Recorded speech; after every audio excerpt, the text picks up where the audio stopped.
Good evening and welcome to this live chat with the Buffalo News.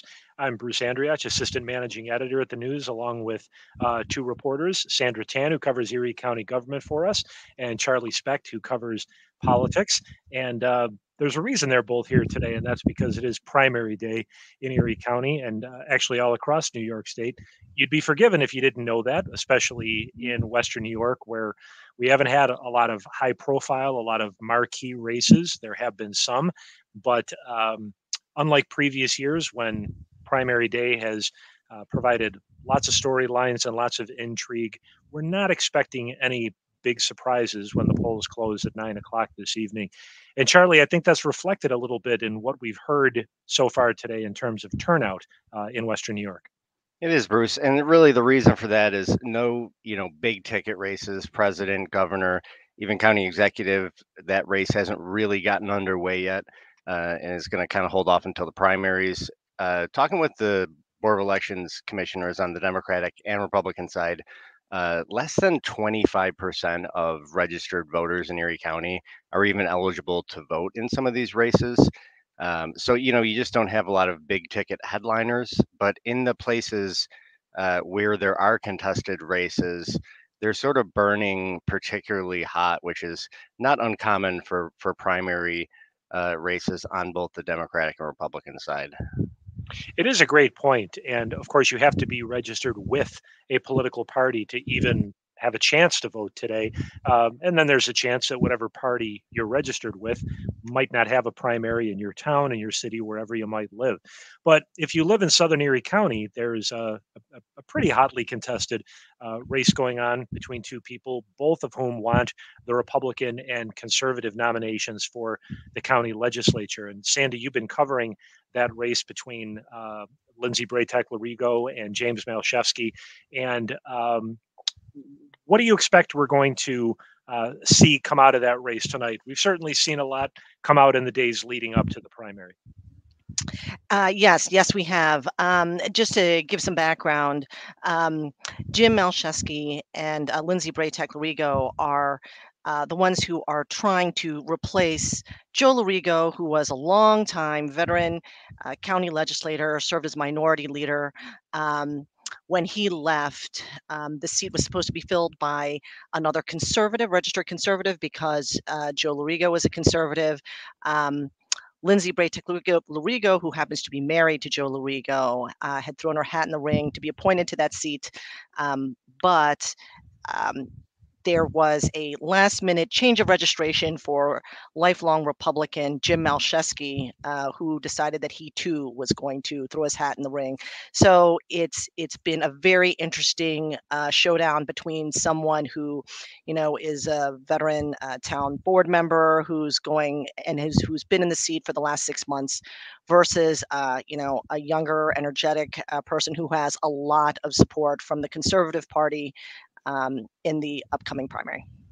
And Sandy, just so people understand, these are primaries. This is simply to win the right to have your name on that line in November. It's very possible we could end today with a split ticket, correct?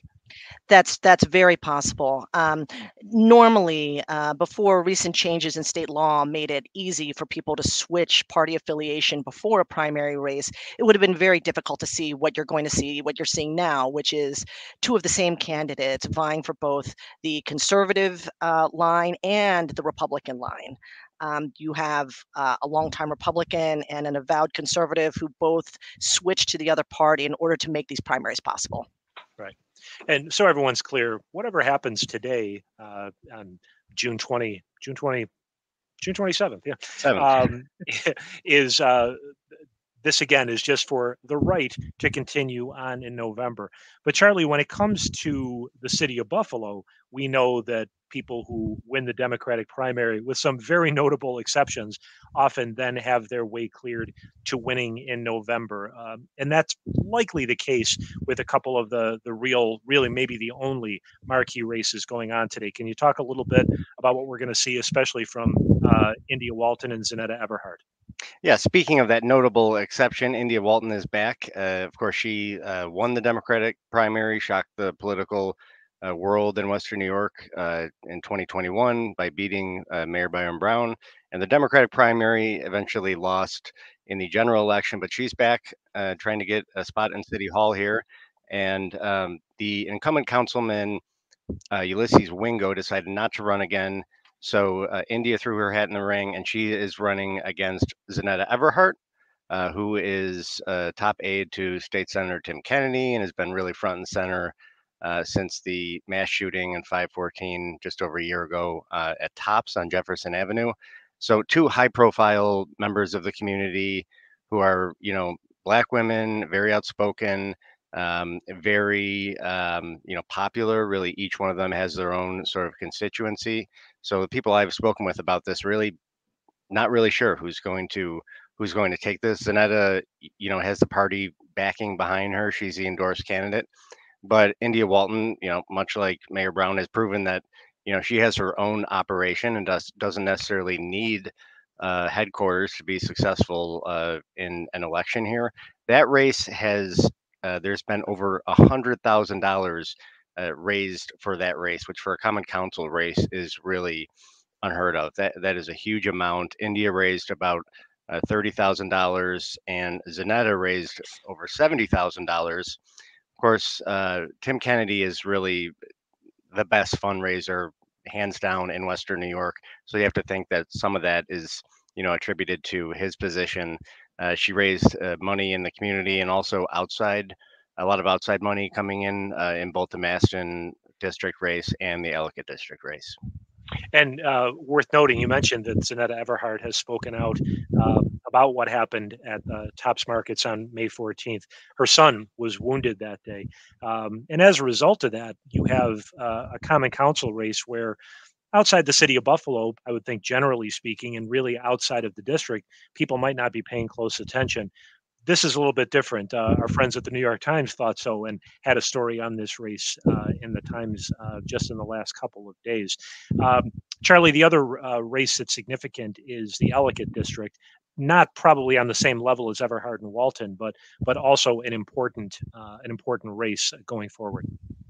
Yeah, Ellicott is interesting for a few reasons. Number one, Pastor Darius Pridgeon has decided not to run again, so the Common Council will get a new president. That the Common Council president is no longer an elected seat, so it's just the Common Council votes amongst themselves to. So just because somebody wins Ellicott doesn't mean they're going to be the council president. Just want to make Right. that clear. But the Erie County Democratic Committee has decided not to endorse anyone in this race. For many weeks, it seemed like Leah Halton Pope, clear front runner. She is the top advisor to State Majority Leader Crystal Peoples-Stokes, and she's running against Cedric Holloway, former police officer, community activist. She's also running against Matt Deering, former Assembly staffer to Pat Burke. And he's really come on of late here, and it seems like he does have a certain amount of momentum. His campaign has been very much a grassroots campaign. Same with Eddie Egru, perennial candidate for various offices, whereas Leah Halton Pope has really marshaled the resources of the political establishment, both in Albany and here in Buffalo, behind her. So I'd say she's the favorite, but of course, you never know till the votes are counted. Right. And as we said, because these are Democratic primaries, it is likely, although not certain, that the winners today will have a similar standing once November gets here. But Sandy, speaking of November, if I may segue, November is expected to be a time when a lot of the community is focused on the county executive's race. That really is the high-profile event this year. It's a non-national election year, major state races. But probably over the next 3 months, you're going to be devoting a lot of your time to, both of you are actually, to that county executive race. Yes, yes, that's true. It's unheard of for the county executive to have run for office and won as many times as County Executive Mark Poloncarz has won.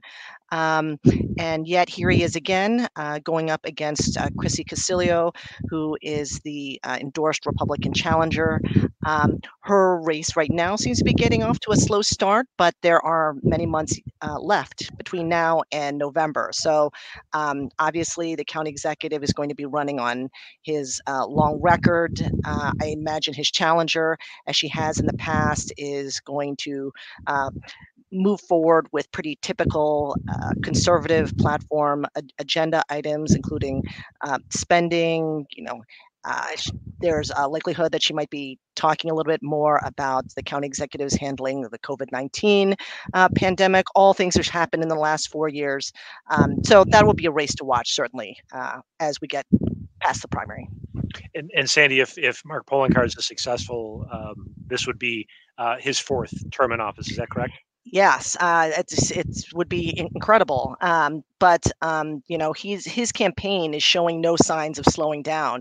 I mean, there are press conferences that he's having several times a week, opening up playgrounds and parks, and showing off road improvements. So all of the benefits that you have with incumbency apply here to him. So it's going to be a challenge for someone like Chrissy Casilio to really elevate her name recognition and get voters to really recognize her as a strong and viable challenger.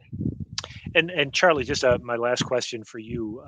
Again, there's probably not a lot that can be gleaned from what's happening today at the polls, but the Republican leaders in Erie County, is there anything that you've heard that they're looking for today to kind of give them momentum, give them a little push, and give candidate Casilio what she needs to mount what likely would be a pretty difficult challenge? Is there anything you can see coming out today that would really say to them, we're headed in the right direction?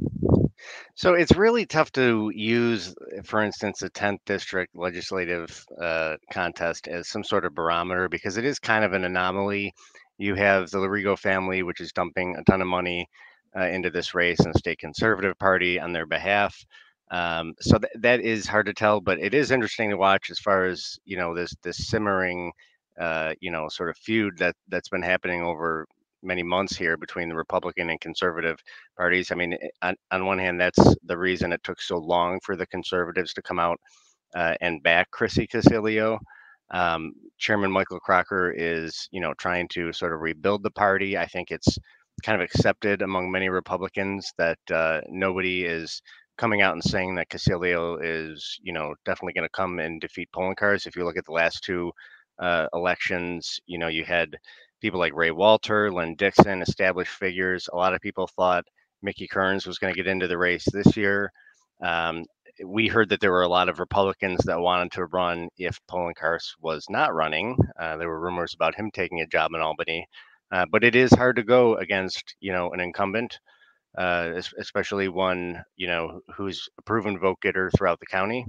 The one caveat I would add, though, is that, as opposed to past elections where the primary was in September and, the general election right after that in November, it's only June right now. So Right. there's a lot can happen, over the next few months.